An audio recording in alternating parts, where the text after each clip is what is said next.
It is an interesting time of year. We are headed towards an election cycle. I know we see a lot of promises being made. We see a lot of sort of taking stock of what's going on in our state with the state election next week. There's a lot to consider. And something that has been interesting to see is the rollout of different campaigns and the rollout of different considerations of where our state is at.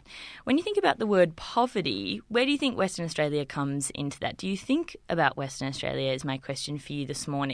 According to grassroots advocacy organisation No Place for Poverty, 358,000 people, including 1 in 6 West Australian kids, are now living in poverty. No Place for Poverty wants to change the way we talk about poverty in Western Australia. And this morning I'm joined by campaign lead Alex and some candidates with real lived experience of this, Len and Alison. Good morning to all three of you. Good morning. Yeah. I'm so glad that you're here to talk to me a little bit about this campaign. Alex, I want to start with you. Can you tell me a little bit about No Place for Poverty? How did the motivation for a campaign like this or an organisation like this come about? Yeah, sure. So No Place for Poverty is a movement, and it started because we're a group of people who have concern for the growing number of people who are slipping below the poverty line. So we love this place and we love this people, and WA is the richest state in one of the richest countries in the world. And if anyone can end poverty and create fairer systems that help our most vulnerable, it's us. And we should do that. We know that there are different groups of people that are particularly vulnerable to poverty, and I want to talk about that in just a moment. But what do we know about the way Australia considers poverty right now? Does the Australian government have a formalised definition of poverty and what that is in Australia? No, so Australia is one of the only, especially developed countries, but countries in the world that doesn't have a definition. And because we don't have a definition, we don't legislate, and we don't officially, from a government point of view, measure it. So that's a huge problem, because if you don't measure it, you don't know how to fix it. It's an interesting thing to consider, right? And we are going into a state election. Over the last few days, we've seen a little bit of strange action over on the No Place for Poverty Instagram pages, and you've rolled out a pretty interesting campaign. You've rolled out what seemed like an election campaign. Now, Len and Alison feature heavily in this campaign. Our other guests on Brekkie this morning, and I want to talk to you both about it in just a moment. But Alex, what was this campaign, and why did it look like an election campaign? So No Place for Poverty has really only been active for a few weeks now. So we're new, and it just coincided with the state and now federal election coming. And because, as you said, 360,000 people within our state are living below the poverty line, these are people who don't often get heard. They're the voiceless. So we wanted to find a way to get their voices heard. So Len and Alison are the featured candidates of our fake election. And today, actually, and yesterday, we released the kind of reveal videos where they start talking about their lived experience. So it's a bit of a way to get heard and also to put some pressure on government to actually do the right thing by these people. It's an interesting social media tactic for sure. I mean, I've seen you two both kitted out in the suits and you do look like politicians. I was ready to believe that you were running for the state election. But you are speaking about your lived experiences of homelessness, of poverty, of things that are, going on with No Place for Poverty. And that's what you're here to do this morning too. Len, your experience of what's going on, why did you want to join No Place for Poverty? Well, the reason I wanted to join No Place for Poverty is I volunteer at RUA, which is a drop-in centre for homeless people in Northbridge, and I see poverty every day. I see people that are homeless, and I see the effects on them that it has. It's really disheartening to think that many people, like we mentioned before, are experiencing over 300,000 people in Australia, in WA. 3.3 million in Australia, 360, wow. And those are 3-year-old figures. So we'd be over. 21,000 kids last year alone, 21,000 extra kids fell below the poverty line. So it's massively increasing. So. Well, what is No Place for Poverty asking? What are you trying to change and how are you trying to do that? So first step is really just to get it on the table, make people aware.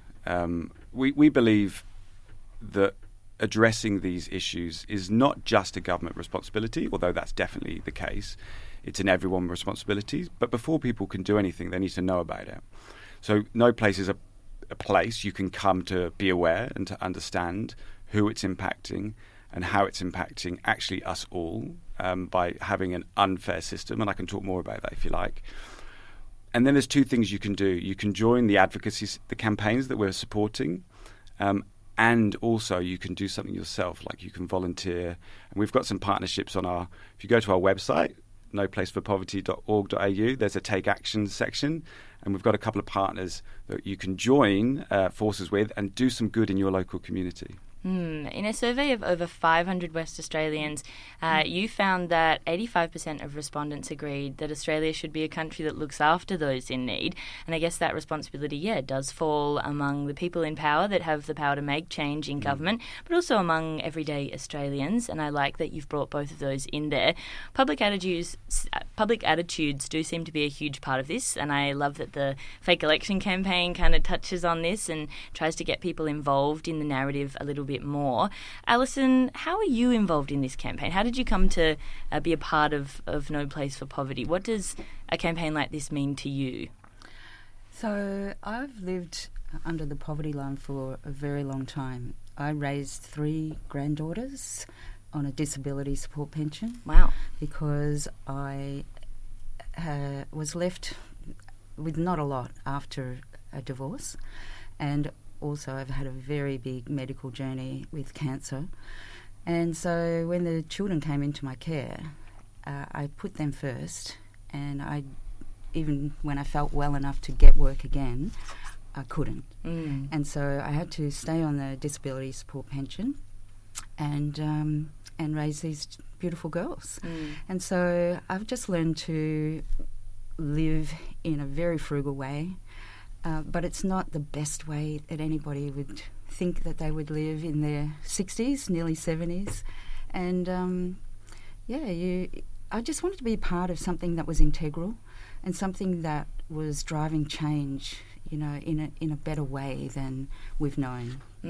It's about public attitudes too, right? So as somebody who's experienced living below the poverty line, or what we understand it to be in Australia by international standards, what have those shifts in behaviours been like over the last few years? Have you noticed a change in the way that people consider poverty, or do you think it's not changing? I don't think people are aware enough, especially for generally people who are of my age generally have a sense of pride about themselves and their life. And so they would never know that I was living in poverty. And so we keep this mask up all the time that everything's okay, everything will be okay. However, it's not. But we're not going to show the world what it is. So in a way, because I'm not homeless per se, but I do live in home insecurity a lot with my rental situation, I have a front. And so I'm sure many, many people have a front that doesn't show the truth of them living under the poverty line. And so general public wouldn't really know. So hard for them to know if we don't share it properly. Yeah, absolutely. In terms of the concrete ways that we're looking to see this change, Alex, what can you tell us about it? We're catching up with Alex, Len and Alison as a part of the No Place for Poverty campaign here on Brekkie this morning. Alex, what are the concrete changes that you want to see as a result of this campaign? So we need to drive fairer systems in Australia, but in WA. We get to decide how this place looks and feels and how we take care of everybody. And so 2 ways we're pushing for is, one, we spoke earlier, Australia doesn't define poverty, so we don't legislate or measure it. But the other thing is, and this surprises people, even though Australia is a rich country and WA is the richest state of the country, we pay the least amount of unemployment benefit than all 38 of the OECD countries around the world. Wow. So although we're expensive to live in, we pay people the least. So if you slip into a situation that you need government assistance with, good luck living on JobSeeker. It's basically a trap, because then you can't pay your rent. And this is, I know what happened to Len. You can't pay your rent, bills stack up, and then all of a sudden, unless you've got family or friends who can help you, you end up on the streets, and then it's a spiral into other stuff. So we have to do something about that. So there's a Raise the Rate campaign. Again, go to the Take Action page on our website, and you can sign up to that, and we can push government to do what's right and do what's fair and raise the rate of job seeker and other benefits. We want to see this change really come into sort of position, and I guess as we're rolling through the WA state election, are there changes that you're seeing happening in government, changes that you're seeing in the people that are looking to take up power in West Australia's government that you like, that you don't like, that you want to see different? I think we're in a moment in time, and I think the Labor government understand over the last 20 years there's been a significant lack of investment in critical infrastructure like housing. And so now, in the last period of time, they're rapidly trying to rectify that. That's going to take a long time to fix. So we're going to see more and more of this happening. What we want to see more of, though, and it's probably likely that Labor might get in again, but who knows, is we need more programs and initiatives that actually target people who are struggling. These one-off kind of relief payments, like electricity credits and stuff, fine, but they're not enough. We shouldn't be just blanket giving them to everybody. I mean, another statistic, 24% of the wealth held in this country is held by the 1%. 50% of the wealth are held by the top 10%. So we have a huge wealth inequality issue. Not everyone needs help with money like these electricity relief payments. We need to target them towards people. 1 in 3 single mums in WA are living in poverty. Those are the kind of people, like Alison, people over 55 who have worked all their life or raised kids who have done a really good service for their society, and we're letting them struggle. It's not okay. Sure. Yeah, it's absolutely not. And if you do want to get involved, I mentioned there the Raise the Rate campaign, there's the End Child Poverty campaign, and there's different volunteer options that you can get across on the noplaceforpoverty.org.au website. Len and Alison and Alex from No Place for Poverty joined me on Brekkie this morning. Thanks so much for coming in to talk a little bit about this. I hope we get to see some changes, those numbers shifting in the next little while, and we'll catch up with you again as they do, maybe in a year's time, to see just how this campaign is going and travelling along. Len and Alison, our fake state politicians, with their campaigns released today. Thank you so much for being here and sharing your stories. I really appreciate it.